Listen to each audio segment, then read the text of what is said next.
सिद्धं शुद्धं पडमेय जिणिन्दवर्णेमि चन्दमकलङ्कं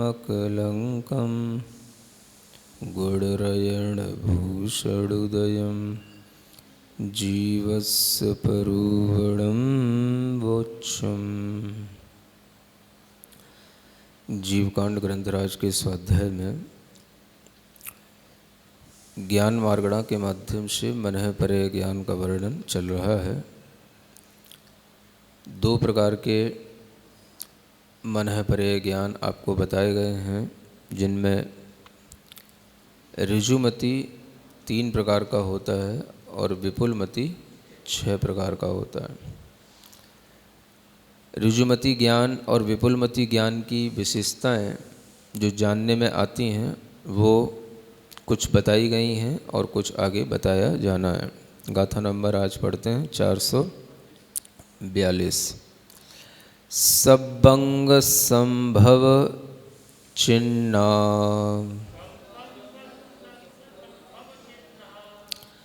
दुप्पज्जदे जहा ओहि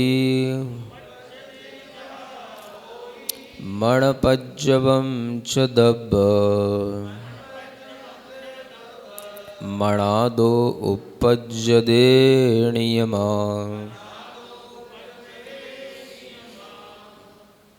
यहाँ पर यह मनः परे ज्ञान कहाँ से उत्पन्न होता है, शरीर के किस अंग से उत्पन्न होता है, कौन से अंग पर उस मनः परे ज्ञानी को फोकस करना होता है जहाँ से वह मनः परे ज्ञान की उसे प्राप्ति हो। तो इस विषय का यहाँ पर ज्ञान दिया जा रहा है।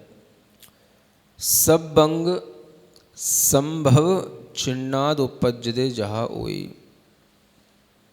अवधि ज्ञान जो है 2 प्रकार से उत्पन्न होता था, ऐसा आप लोगों को बताया था। एक तो सर्वांग से उत्पन्न होने वाला और एक जो संभव जहाँ पर चिन्ह है वहाँ से उत्पन्न होने वाला।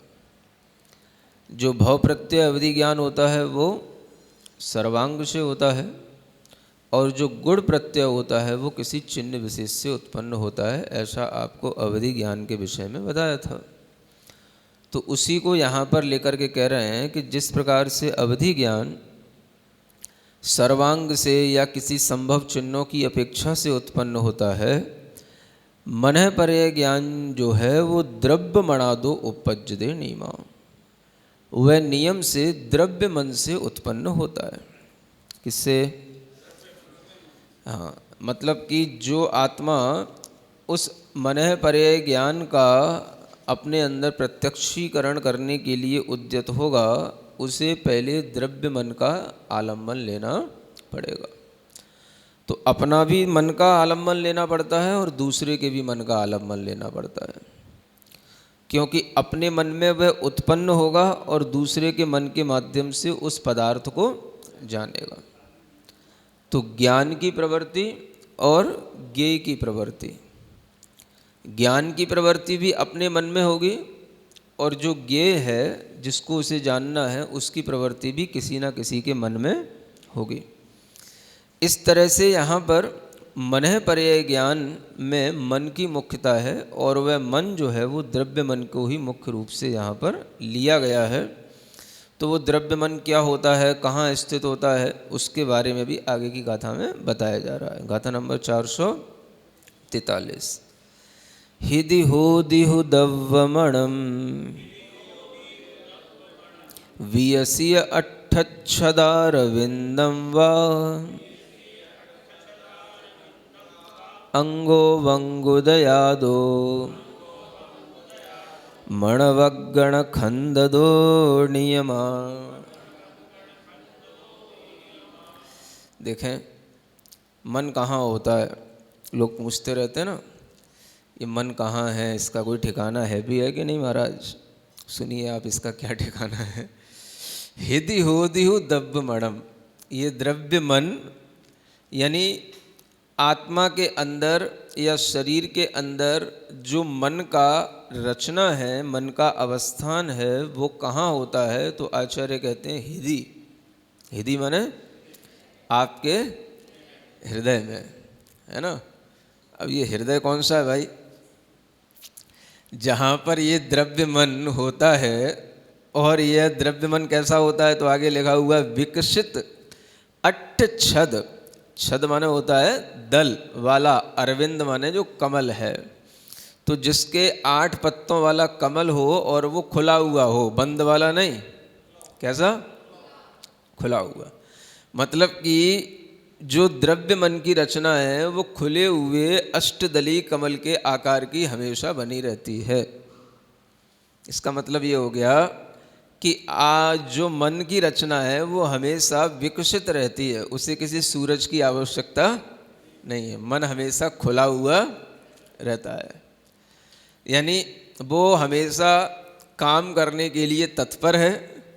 उसे किसी भी सूरज और चंद्रमा के प्रकाश की आवश्यकता नहीं है।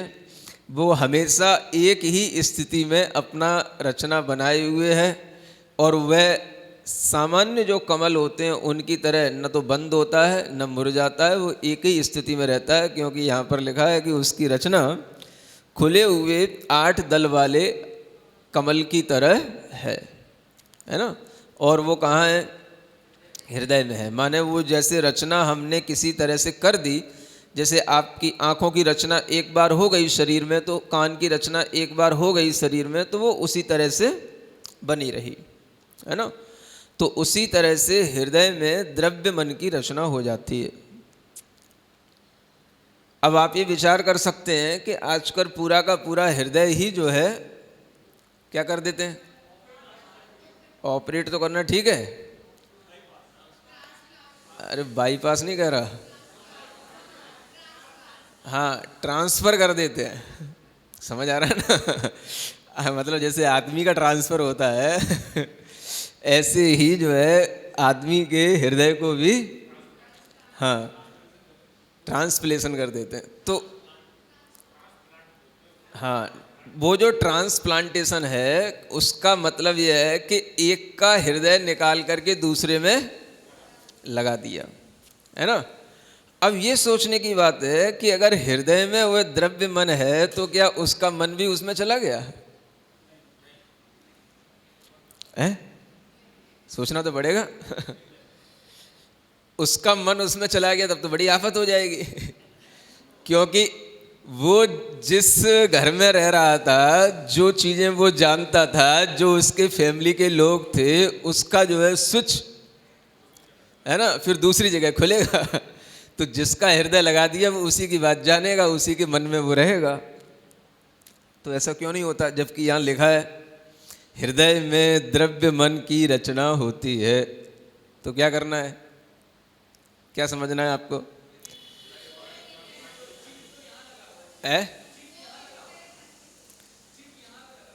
अरे भाई चिप कोई फिट करने बैठा है क्या? जो कुछ भी है ये द्रव्य मन ही है ना।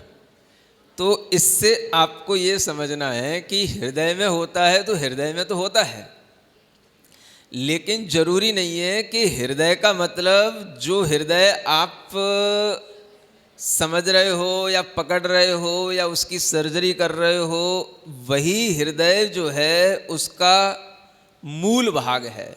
वो उसका मूल भाग नहीं है। हृदय का जो मूल भाग है वो तो आपकी सर्जरी से ठीक नहीं हो सकता। ये तो हृदय जो हमें ऊपरी रूप में उपकरण के रूप में दिखाई दे रहा है, हमें उसे हृदय समझना चाहिए। क्योंकि जहाँ कहीं पर भी शरीर और शरीर में अंगों की रचना होती है तो वह अंगोपांग नाम कर्म के उदय से होती है। और इसीलिए इसमें लिखा हुआ अंगो वंगोदयादो। क्या लिखा है?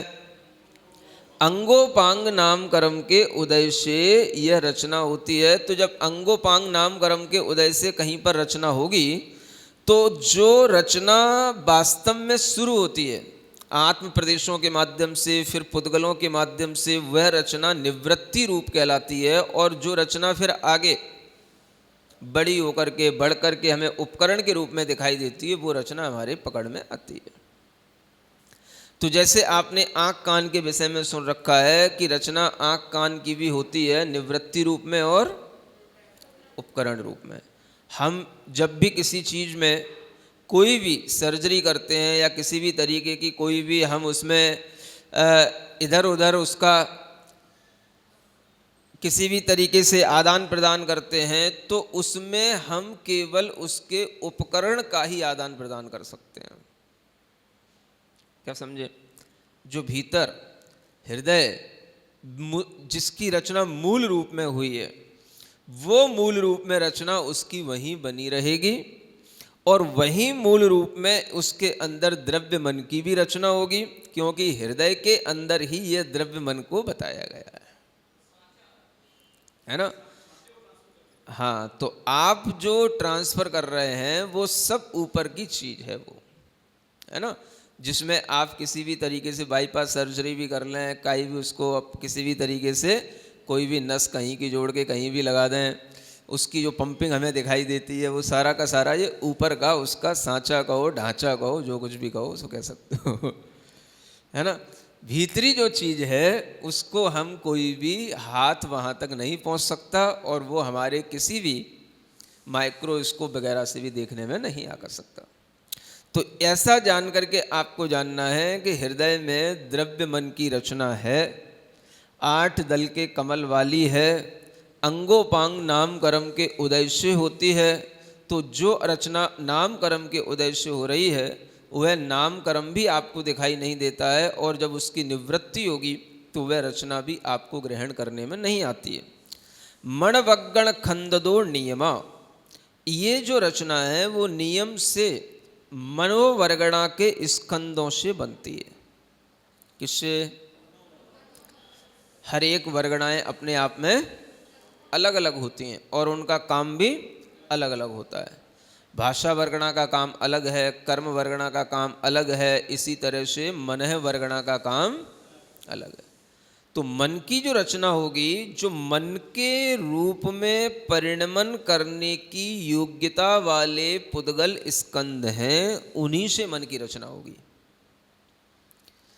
कर्म के रूप में परिणमन करने वाले पुद्गल स्कंदों से कर्म की रचना होगी, वो कर्म रूप परिणमन करेंगे। तो इसी तरह से यह मन रूप परिणमन कर जाते हैं। तो ये सभी वर्गणाएं अलग अलग होती हैं। 23 प्रकार की वर्गणाओं का जब वर्णन आएगा तब आपको उनका ज्ञान कराया जाएगा।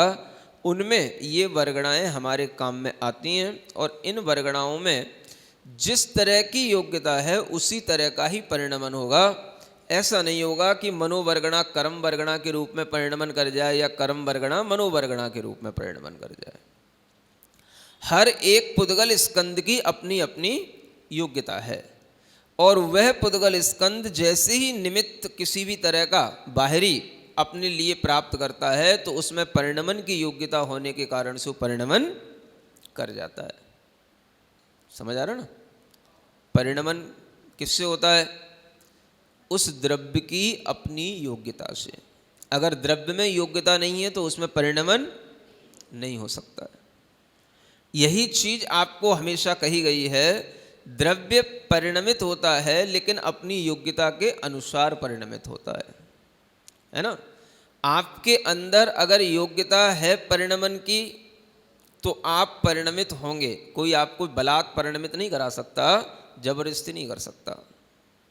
जिसके अंदर योग्यता होती है वही निमित्तों की प्राप्ति से अपने अंदर परिणमन कर जाता है। इसी तरह से जो भव्य जीव है वह भव्य जीव भव्य रूप परिणमन की योग्यता रखता है तो वो भव्य रूप ही परिणमन करेगा। अभव्य जीव है वो अभव्य रूप ही योग्यता रखता है तो अपनी योग्यता के अनुसार अभव्य रूप ही परिणमन करेगा। कोई भी बाहरी निमित्त अभव्य को भव्य नहीं बना सकता और भव्य को अभव्य नहीं बना सकता। हमारी जो योग्यता है वह बाहरी निमित्तों से बदलती तो है लेकिन वो अपनी ही योग्यता के दायरे में बदलती है। समझ आ रहा है? ये सबके साथ घटित होता है, बच्चों से लेकर के बड़ों तक, धर्म क्षेत्र से लेकर के कर्म क्षेत्र तक। समझ आ रहा है? हर जगह पर यही कार्य होता है। निमित्तों के माध्यम से हमारे अंदर परिवर्तन तभी आता है जब हम परिवर्तन होने की योग्यता रख रहे हों। ज्ञान भी उन्हीं के अंदर प्राप्त होता है जो ज्ञान रूप परिणमन करने की योग्यता रख रहे हो। अन्यथा ठीक है, महाराज सुना रहे हैं, हमें सुनना है, अब क्या करें, लॉकडाउन चल रहा है, टाइम कहीं पास होता नहीं है, तो चलो यहीं आकर के बैठ जाते हैं। क्यों प्रेमचंद? तो ऐसा अगर होगा तो फिर कुछ योग्यता भीतर से, कुछ भीतर से भव्यता कुछ होने वाला है नहीं। समझ आ रहा है ना? अगर हमारे अंदर ये हो कि नहीं, हमें भीतर से भी कुछ होता है, जितनी देर हम बैठते हैं हमारा मन लगता है, हमारा शुभ भाव बना रहता है। महाराज बताते तो बहुत कठिन कठिन है, लेकिन फिर भी थोड़ा थोड़ा तो समझ में आ ही जाता है, क्योंकि हम भी साइंस पढ़े हुए हैं। ऐसा है ना? तो इसलिए जो भीतर कुछ हो रहा है तो वह भी ग्रहण करने में आ रहा है। इसका मतलब है कहीं ना कहीं तो हो रहा है, कुछ ना कुछ तो हो रहा है। समझ आ रहा है ना? इसी तरह की योग्यताएं अगर बढ़ जाएं तो वह एक स्टेशन से दूसरे स्टेशन पर, जैसे आपका चैनल कैसे चलता है, एक तो आपने जो चैनल ऑन कर लिया, एक तो उसी में ही, नहीं समझे, उसी में ही जो है थोड़ा सा घुमाते रहो, चैनल वही रहेगा, उसका वॉल्यूम थोड़ा सा अप एंड डाउन होता रहेगा, उसी चैनल में ही काम करते रहो तो बात अलग। लेकिन अगर आपको स्टेशन चेंज करना है, थोड़ा सा ज़्यादा ट्विस्ट करना पड़ता है। समझ आ रहा है ना? हाँ, एक से दूसरे चैनल पे पहुंच गया, खट की एक आवाज़ आएगी। जब तक भीतर से कुछ खट नहीं होगा, चटकेगा नहीं, भीतर से कुछ टूटेगा नहीं, तब तक दूसरा चैनल शिफ्ट होगा नहीं। समझ आ रहा है ना? तो ऐसे ही योग्यता आते आते कभी ऐसा हो जाए कि हाँ अब ठीक है, महाराज जो कह रहे हैं 100% फॉलो करना है उसका, तो वह भीतर की योग्यता समझ लो कि अब कुछ और दूसरे परिणमन के योग्य हो गई है ना? अभी तो क्या है, जिस चैनल में हम चल रहे हैं उसी चैनल में ही बस ऊपर नीचे करते रहते हैं, है ना? इसी तरह से जब हमारी योग्यताएं एकदम से कहीं चेंज होती हैं तो वो भी तभी होंगी जब हमारे अंदर योग्यता हो चेंज होने की। यानी चैनल भी अगर है तो वो अगर कहीं और ज़्यादा उसको, उसका जो स्विच है उसको और घुमाने से अगर उसमें घूमने की क्षमता होगी और चेंज होने की क्षमता होगी तो वो चेंज होकर के कुछ दिखा देगा।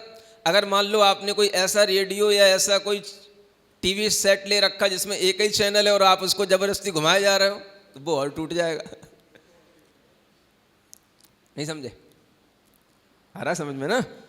तो जिसमें योग्यता होती है उसी का कान पकड़ के घुमाया जाता है ना?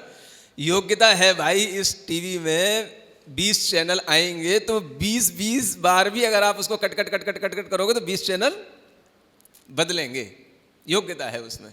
और जिसमें नहीं है तो एक ही फिक्स रहेगा। उसमें अगर आपने, भैया उसकी टीवी में तो बहुत सारे चैनल आते हैं, अपनी में नहीं आते, उसने भी वैसे खट किया, उसने और तोड़ के रख लिया वो। समझ आ रहा है ना? तो ऐसा ही होता है भव्य और अभव्य जीव के साथ में, है?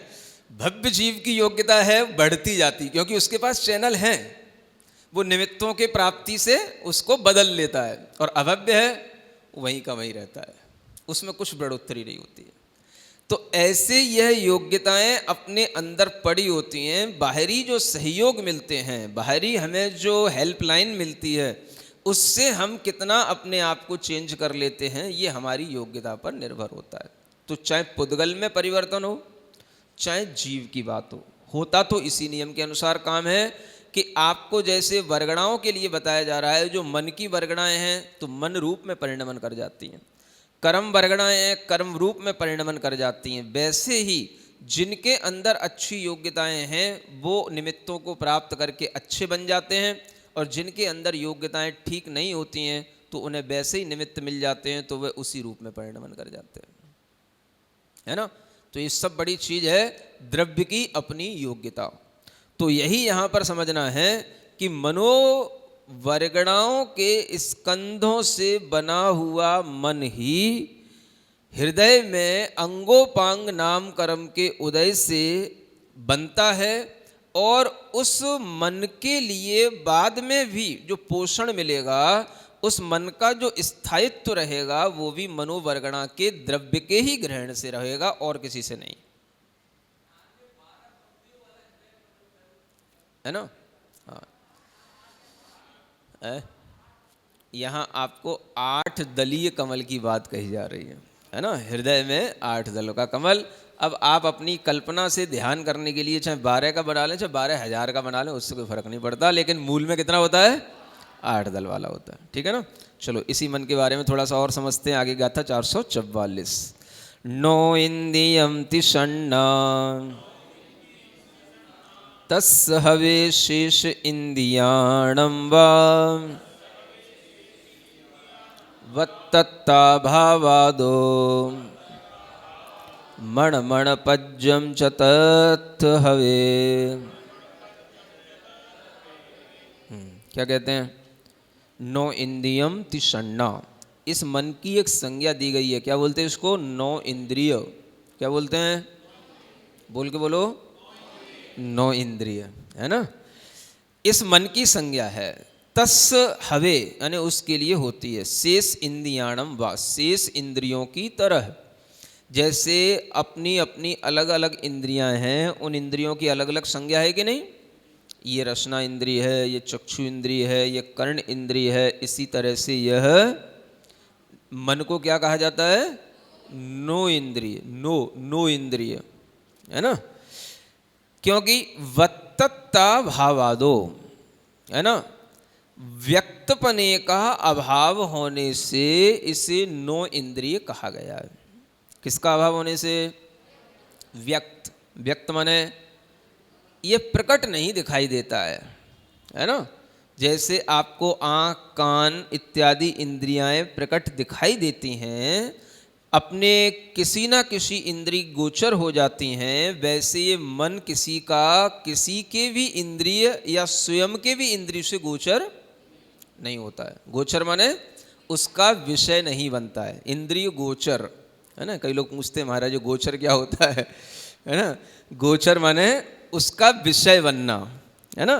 तो इंद्रिय गोचर नहीं है, यानी कि वो इंद्रियों का ऑब्जेक्ट, इंद्रियों का विषय नहीं बनता है, इंद्रियों के माध्यम से जानने में नहीं आता है।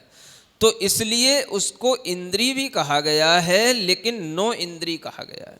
काम तो इंद्रिय की तरह कर रहा है, क्योंकि अंगोपांग नाम कर्म का उदय इंद्रियों में होता है, इसको भी अंगोपांग नाम कर्म का उदय मिला। इसके लिए भी एक स्थायी जगह बता दी गई है। भाई मन ढूंढने जाओगे कहाँ मिलेगा?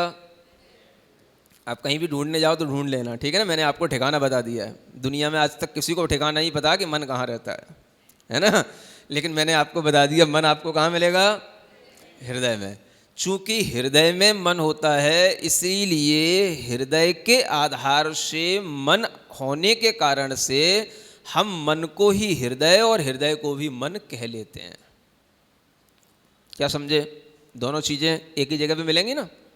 जैसे आपने किसी बर्तन के अंदर एक और बर्तन रख रखा है जिसमें कि आपने कोई भी सामग्री रख रखी है, समझ आ रहा है ना। तो जब हमें उस सामग्री को ढूंढना है तो हम क्या कहेंगे? भाई वो बर्तन, उसको पकड़ो, उसको ले आओ। तो वह बर्तन को लेना भी वही बात है और उसके भीतर के बर्तन को लेना भी वही बात है। इसी तरह से हृदय कहो, मन कहो, और आपकी भाषा में क्या कहो? हृदय को ही आप क्या बोलते हो? कुछ और बोलते हो ना। दिल, हाँ वो भी यही है ना। और भी कुछ बोलते हो? वैसे दिल विल कहीं संस्कृत में पढ़ने में तो नहीं आया, पता नहीं कहाँ से आ गया ये संस्कृत के शब्दकोशों में दिल नाम का कोई शब्द ही नहीं है, नहीं समझे। हिंदी के भी शब्दकोश में कहीं ये शब्द नहीं मिलेगा आपको।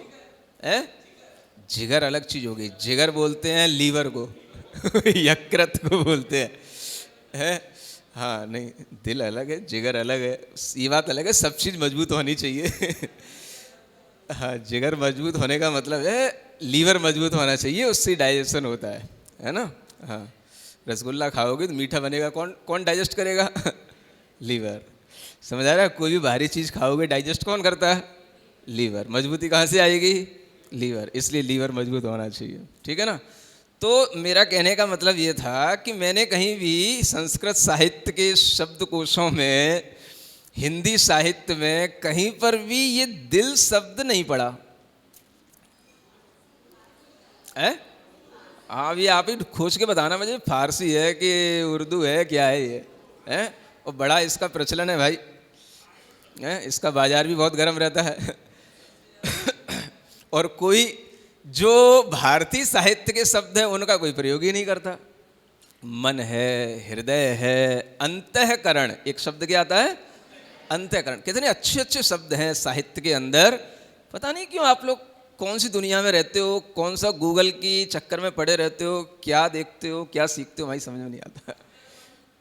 हाँ, अंतर मन तो मतलब मन भीतर होता है, इसीलिए उसको अंतर मन कह लेते हैं।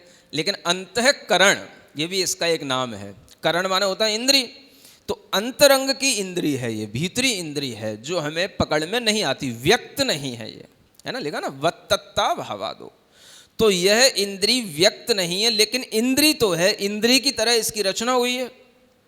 जैसे अन्य इंद्रियों की रचना हुई, ऐसे ही इस मन की भी रचना हुई। तो इंद्रियों की तरह रचना होने के कारण इसे इंद्री तो कहा गया, लेकिन इसे कौन सा नाम एक और डाल दिया, नो इंद्रिय, है ना। नो का मतलब होता है ईसत, ईसत माने थोड़ा, माने कुछ इंद्री जैसा है, बाकी पूरा इंद्री जैसा नहीं है। कुछ क्यों है, क्योंकि इसकी रचना अष्टदली कमल के आकार की है, इसमें अंगोपांग नाम कर्म का उदय है, इसलिए इसकी रचना इस तरह से होने के कारण से इसे इंद्री कहा।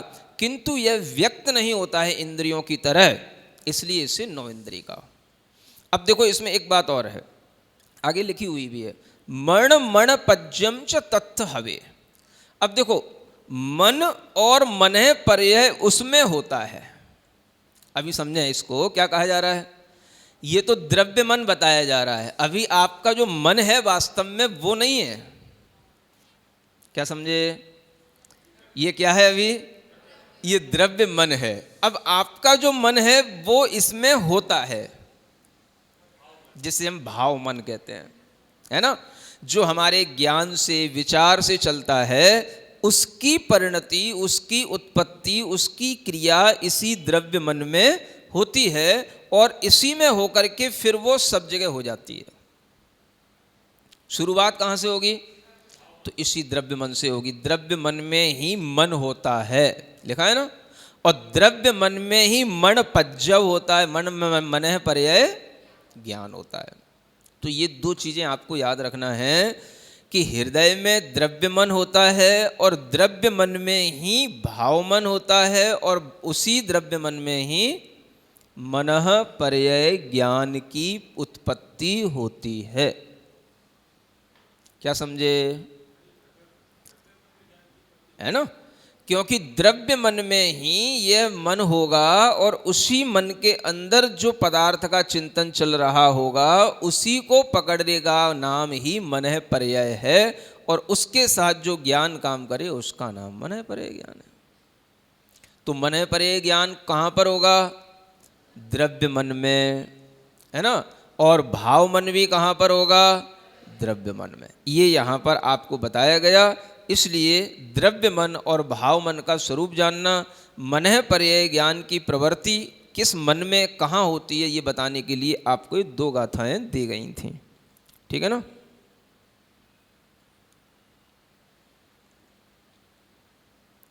आगे की एक गाथा 445 नंबर की, मणपज्जवम चणाणम सत्त सुविरदेशु सत्त एढ़ीणम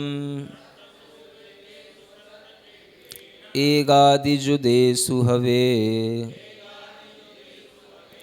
बढ़त विशिष्ट चरणेषु। क्या कहते हैं, मणपज्जवम च णाणम, ये जो मनः पर्यय ज्ञान है ये सत्तसु विरदेशु, 7 प्रकार के विरत होते हैं, इन्हीं में होगा। 7 प्रकार के विरत कौन से हो गए भाई, 7 गुण स्थानों के जो विरत संयत जीव हैं उनको यहाँ लिया गया है ना। कहाँ से शुरू करें बताओ? व्रत कहाँ से शुरू होते हैं?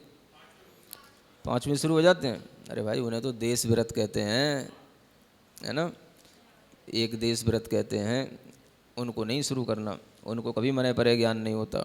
मने परे ज्ञान किसको होता है ना, जो विरत हों, सकल संयम को धारण करने वाले हों, उन्हीं संयतों को विरत कहा जाता है। तो अब गिनो आप, 6वां, 7वां, 8वां, 9वां, 10वां, 11वां और 12वां। 12वीं तक होगा, 13वीं में तो क्या हो जाएगा? केवल ज्ञान हो जाएगा। तो 6वें से 12वें तक के ये 7 गुण स्थानों में रहने वाले जो विरत हैं, संयत हैं, इन्हीं विरतों में, इन्हीं संयतों में यह मने परे ज्ञान होगा। इसके स्वामी बताए जा रहे हैं, मने परे ज्ञान किसको होगा, है ना। तो इन संयतों में से किसी के भी होगा, लेकिन इनमें भी एक विशेषता और बताई जा रही है, सत्य इड्ढीणम। क्या कहा जा रहा है? 7 रिद्धियाँ होनी चाहिए। कितनी? 7। भाई 7 तो बहुत होती हैं। तो आचार्य आगे कहते हैं, एगादि जुदेशु हवे।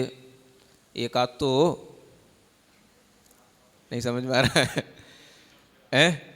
हाँ, मतलब कि ये नियम बन रहा है कि मने पर्यय ज्ञान मनुष्यों में होगा। एक नियम तो आपको 2 दिन पहले बता दिए थे। अब मनुष्यों में भी और ज़्यादा छटनी हो गई, तो सारे मनुष्य छट गए, मिथ्या दृष्टि सब छट गए। दुनिया के जितने भी घर में बैठे बैठे सम्यक दर्शन के गुणगान करने वाले हैं वो भी सब छट गए, है ना। जो घर में बैठ करके व्रत संयम का पालन कर रहे हैं वो भी छट गए। क्या बचे? बस, है ना, आरिका अम्मा वो भी छट गई, कुछ नहीं, है ना। जो प्रमत्त संयत से लेकर के जो मुनि महाराज हैं, क्यों आरिका को अम्मा नहीं बोलते क्या? माता जी को अम्मा, माता जी अम्मा जी एक ही बात है। थोड़ा अच्छा बूढ़ी हो जाती है कि उनको अम्मा जी बोलते हो गया आप, ऐसी कोई बात नहीं है, आदर सूचक शब्द है ये भी है ना। हाँ, तो आर्यका माताओं की वो भी छट गई, ठीक है ना। तो अब क्या बचा? संयत। अब उन संयमों में वो सब संयमी भी छट गए जिनके पास में कोई रिद्धि नहीं है, और रिद्धि पंचम काल में होत नहीं समझ आ रहा है ना? रिद्धि पंचम काल में, हाँ, ऐसा अगर कोई पंडित लिखता तो फिर भी अच्छा लगता, है ना। जब कोई पंडित लिखता है कि भावलिंगी मुनि होत नहीं, तो ये तो गलत बात बोलता है ना। इतना लिखता है कि हाँ रिद्धि पंचम काल में होत नहीं, तो ठीक बात थी, ठीक है ना। जो है उसको यथार्थ रूप में ऐसा ही स्वीकार करना चाहिए। तो आचार्य कहते हैं 7 प्रकार की रिद्धियों में एक आदि जुदेशु, एक आदि से तो युक्त हो, एक आदि माने एक तो हो, प्रारंभ में कम से कम एक तो हो। एक जो आप शब्द बोलते हो ना, एगाद, एकात, एगाद, है ना। हाँ, क्या बोलते हो? हाँ, एक आध घूंट तो ले लो महाराज एक आध घूंट, है ना। तो एक का मतलब आप क्या, तो एक या आधा ऐसा लेते हो क्या? हमें लगता है ये शब्द यहीं से निकला है, एक आदि, है ना। एक से शुरू तो करो आप नहीं समझे? एक से प्रारंभ करके एक आदि, एक आदि, एक आदि को ही प्राकृत में बोलते बोलते एक आध रह गया, एक आदि का एक आध रह गया। मात्रा तो आप खाई जाते हो सब, है ना। हाँ, तो एक से शुरू होने कोई चीज़ है तो उसको बोलते हैं हम एकात। एकात से शुरू तो करो भाई, कुछ तो बताओ, एकात, एकात घूंट तो पियो तो क्या हो गया? एकात रिद्धि तो होनी ही चाहिए। कितनी रिद्धियों में से? 7 कौन कौन सी होती हैं? हाँ, बुद्धि रिद्धि पहली, दूसरी तप रिद्धि, तीसरी विक्रिया रिद्धि, चौथी औषध रिद्धि, 5वीं रस रिद्धि, 6वीं बल रिद्धि, और 7वीं होती है अक्षीण रिद्धि। ये रिद्धियों के 7 मूल भेद हैं। इन्हीं के और उपभेद होने पर वो 48 और 64 के रूप में बदल जाती हैं, है ना।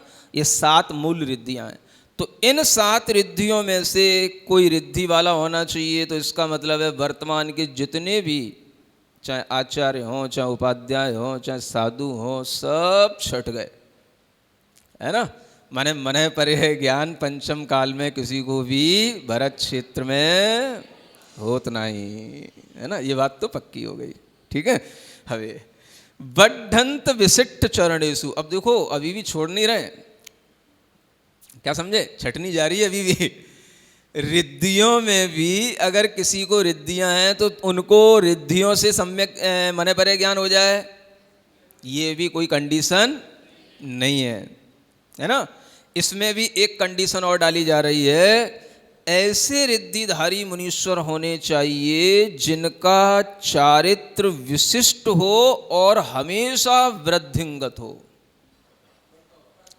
समझ में आ रहा है? इसे क्या बोलते हैं? वर्धमान चारित्र। क्या बोलते हैं? हमेशा बढ़ने वाला, किसी भी तरह के किंचित भी संक्लेश परिणाम से कभी हीमान नहीं हो, हमेशा। समझ में आ रहा है? तो इसका मतलब इससे ये सिद्ध तो हो रहा है कि रिद्धिधारी सभी मुनीश्वरों के चारित्र वर्धमान नहीं होते हैं। रिद्धियां होने के बावजूद भी सबकी विशुद्धियां हमेशा बढ़ती रहें, ऐसा नहीं होता है। संक्लेश के माध्यम से चरित्र में हानि हो सकती है, होती है, तभी यहाँ पर ये कंडीशन अलग से और लिखी गई है ना। तो इतनी बड़ी बात है कि कोई इन रिद्धियों से संयुक्त भी हो, चाहे एक रिद्धि वाला हो, चाहे दो रिद्धि वाला हो, चाहे तीन रिद्धि वाला हो, चाहे 7 रिद्धि वाला भी हो, लेकिन उसमें भी क्या होना चाहिए? विशिष्ट वर्धमान चारित्र वाला वह जीव होना चाहिए। इतनी दुर्लभताओं के होने पर यह मनः पर्यय ज्ञान उत्पन्न होता है। आप समझ सकते हैं कि ये कितना बड़ा, कितना पूज्य ज्ञान है। समझ आ रहा है? माथा ठोंकने की जरूरत नहीं है, माथा झुकाने की जरूरत है। क्या समझे? है ना। जब हम किसी चीज को ज्यादा दुर्लभ देख लेते हैं तो सामान्य जो लोग होते हैं माथा ठोंकने लग जाते, अरे बाप रे बाप, है देखो है ना, प्रेमचंद जी की तरह। तो अब आपको माथा ठोंकना नहीं है, क्या करना है? माथा, हाँ, उनके चरणों में पटकना है झुकाना है। इसी में अपनी मतलब कहना चाहिए ज्ञान की वृद्धि होगी और उनके प्रति जो पूज्यता का भाव है वो अपने अंदर अभिव्यक्त होगा, तो अपने लिए भी उससे लाभ मिलेगा। इस तरह के इस मनः पर्यय ज्ञान का वर्णन भी अपने आप में महत्वपूर्ण है। आपने ये सुना, आपके लिए बहुत बहुत धन्यवाद। बोलो महावीर भगवान की।